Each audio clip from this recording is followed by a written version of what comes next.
According to ancient texts, the deity in the sanctum of the Indian temple is depicted closest to its all-pervasive nature.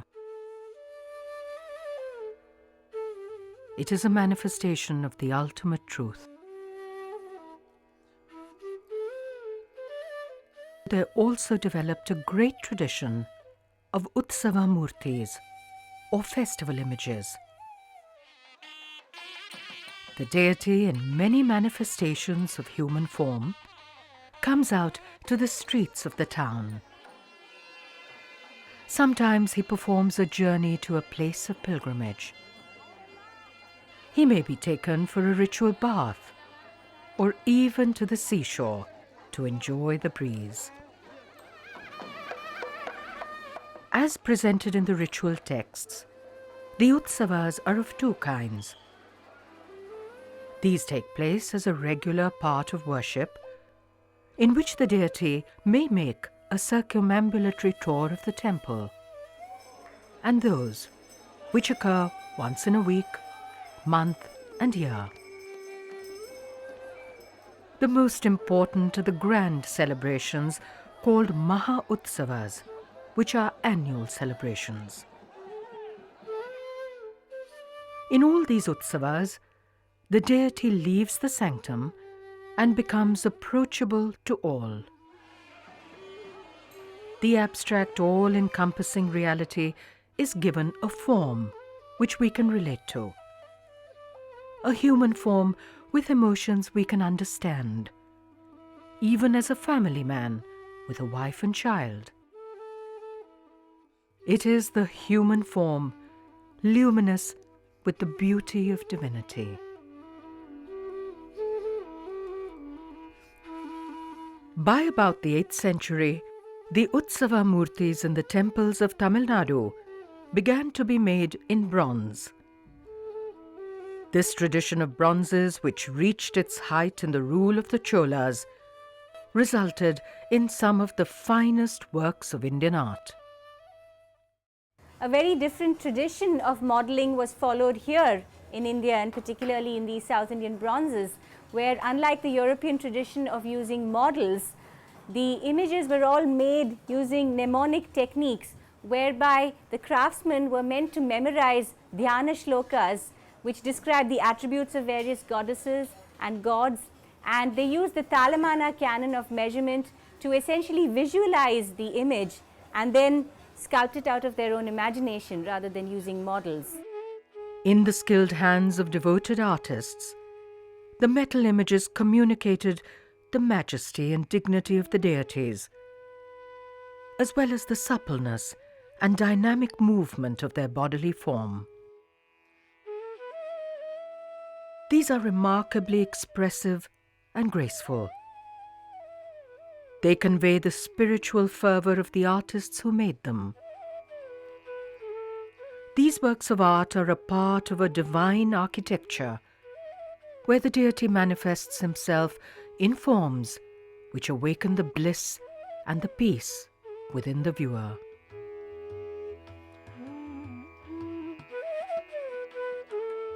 These fluid and subtle images are a means of expressing the beauty of the divine, which is in all that we see.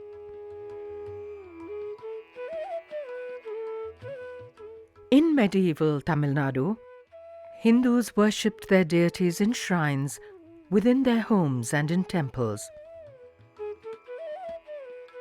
From the time of the devotional saints, from the 6th and 7th centuries onwards, many temples were built. The Chola period from the 9th century saw the increasing emphasis on grand temple structures. Many brick temples were rebuilt, and starting with the early 11th century, the tallest and most impressive temples were made. These edifices were like great cosmic palaces, inhabited by large numbers of deities. The Shaiva Agmas and the Vaishnava Samhitas, the sacred texts which guide the rituals in temples, prescribed the procession of Panchamurtis, or 5 images, in the great temple festivals. With some 40,000 temples in Tamilnadu, we can see how the art of making bronzes flourished here. Temples dedicated to Vishnu had a limited range of icons. Vishnu was represented with his consorts and in his avatars in human form as Krishna and Rama. The processional images of Shiva present him in many forms.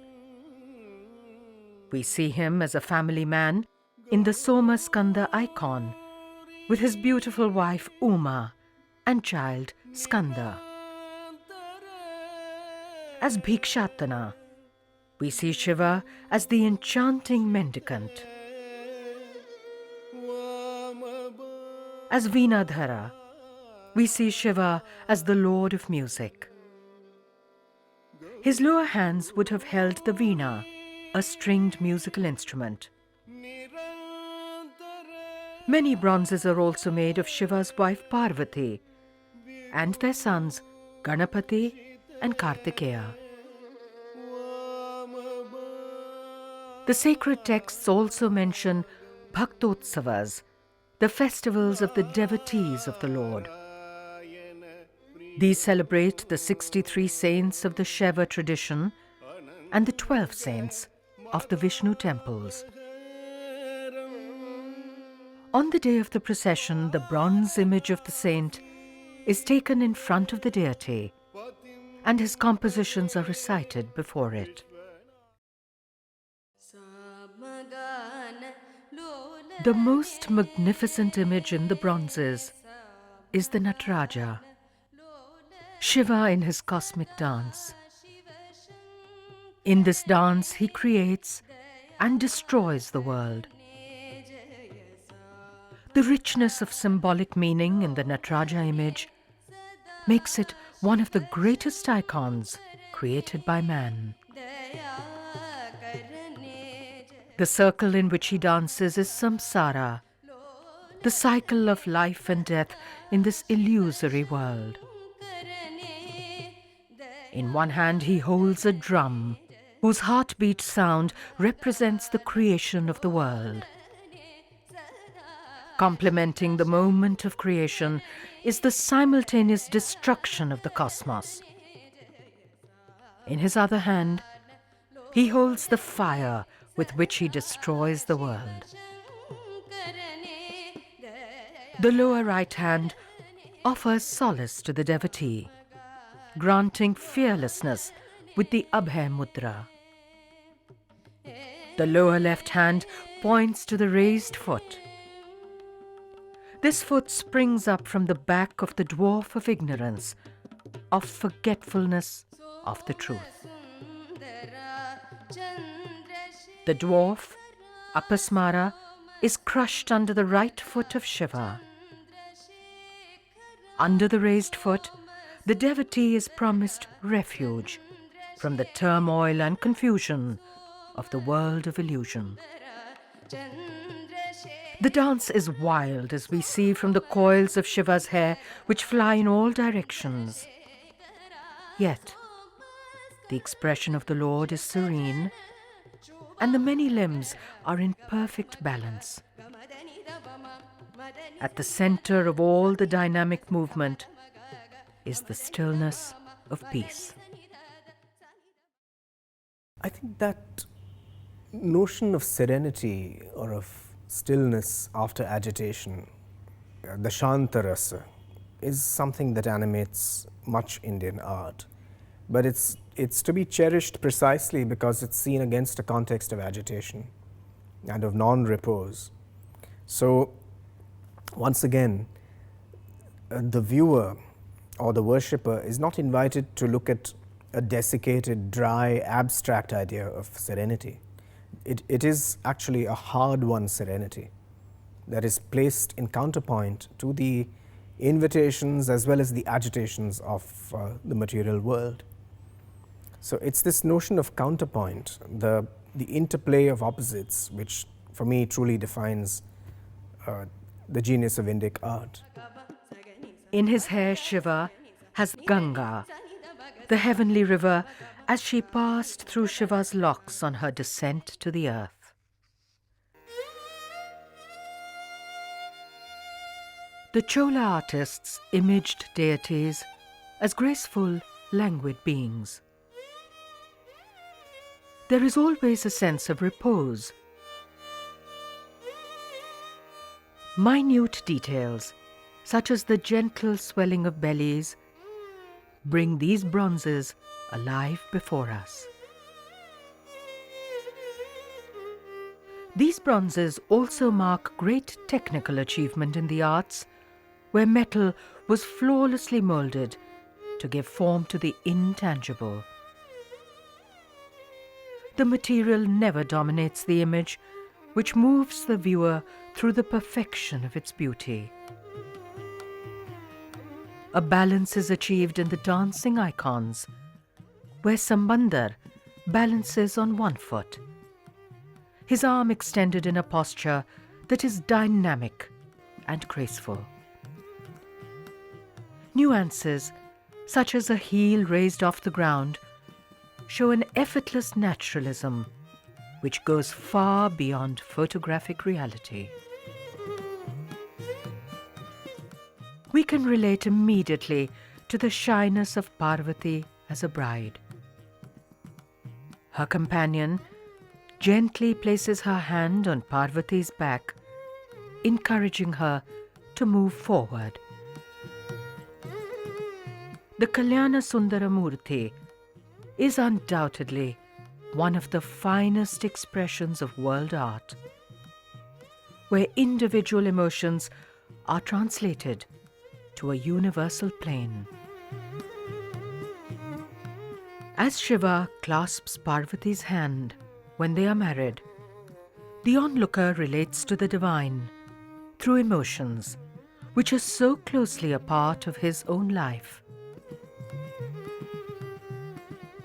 We are reminded of the divinity of life in all its moments. Thus, life in the world is fully celebrated.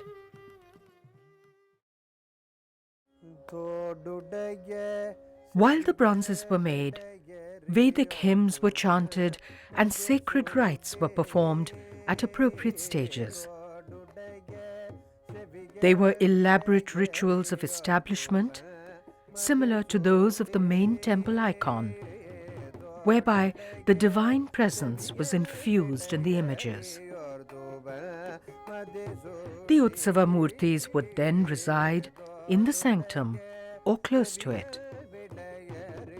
They would receive daily worship, and at the time of the festivals, they would truly come into their own. Besides daily and weekly festivals, most annual festivals last for 11 to 15 days.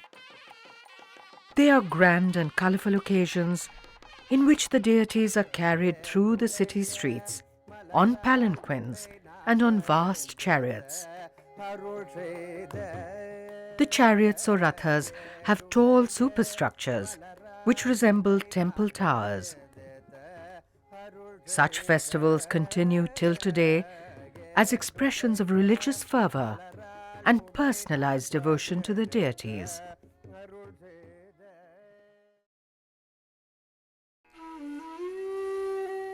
Tamil saints of the 6th to the 9th centuries brought a very special quality of bhakti to religious practice in Tamilnadu. Bhakti is a wholehearted devotion in which the worshipper becomes so immersed in the adoration of the Lord that he loses the sense of his separate self. It is a joyous path to the ultimate unity with the divine, out of love and its rapture.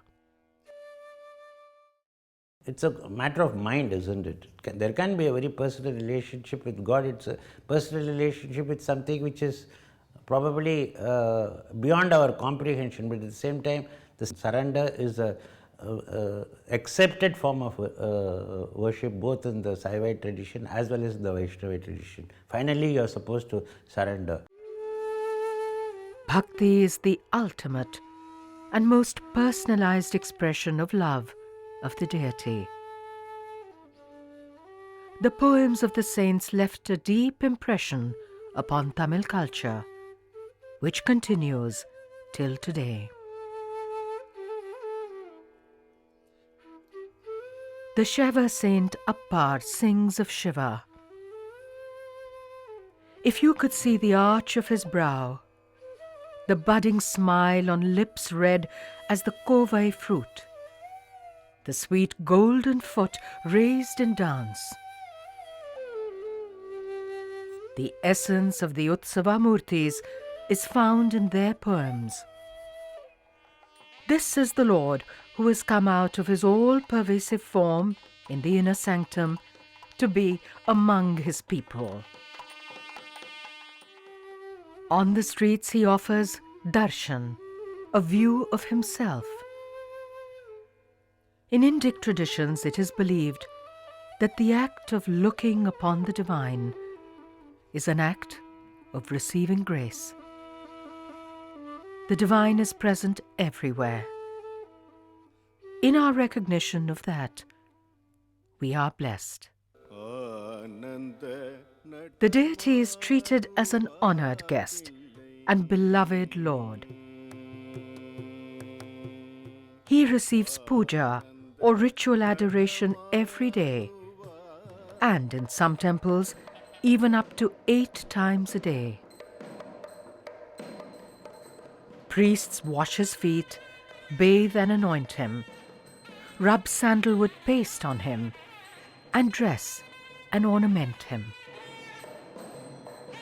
He is entertained with song and dance, and hymns of the saints are sung before him.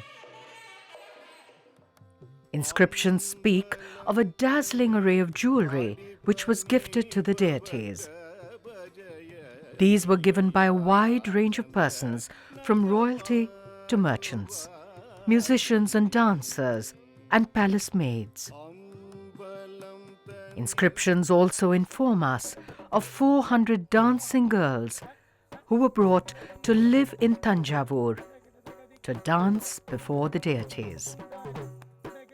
The technique used to make South Indian bronzes is called the lost wax process. First, the image is carefully made out of hard beeswax, complete in all its details.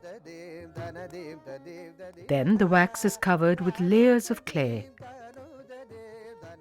The clay-covered model is then heated so that all the wax melts and comes out. What is left is a cavity which exactly replicates the wax image. Next, the molten bronze is poured in through channels in the original design. Once it has cooled, the clay is broken away and the stems of the channel are filed off. During Chola times, the molds were made so perfectly that no further details needed to be carved. However, these days, the fine details are cut after the casting process is over. As the clay mold is lost each time, every bronze is a unique work of art. The early images were made of copper, as is recorded in Chola inscriptions. In later times, images of Panchaloha, or 5 metals, became popular. The constituents, gold, silver, copper, lead and tin, represent the 5 basic elements of which the world is made. The Sthapati who makes the bronze image, he creates an image with all devotion, and it is seen that he is considered the Acharya at that time, so he is called Achari. He is given cloth, he is given garland, he is given all the gifts. In fact, he is even worshipped. Sacred water is sprinkled on him, and he becomes the divine who makes the divine image. The passion and the devotion of the Tamil saints and other devotees are well expressed in the words of the saint Sundarar. We see also the deeply personal quality of this worship. Great Lord of Mercy, you have placed yourself in my heart, and now nothing will let me forget you. How could I possibly say that I am not your slave? It is these exquisite images in human form which brought the divine from abstraction to accessibility and even intimacy. The Saint Appar sings, "It is glorious and unceasing, the singing and dancing about the Lord's glory, as devotees sing the praises of the Lord who stood revealed before them." The utsava murtis and festivals provide that wonderful occasion when the people may experience the joy of being overwhelmed with devotional feeling.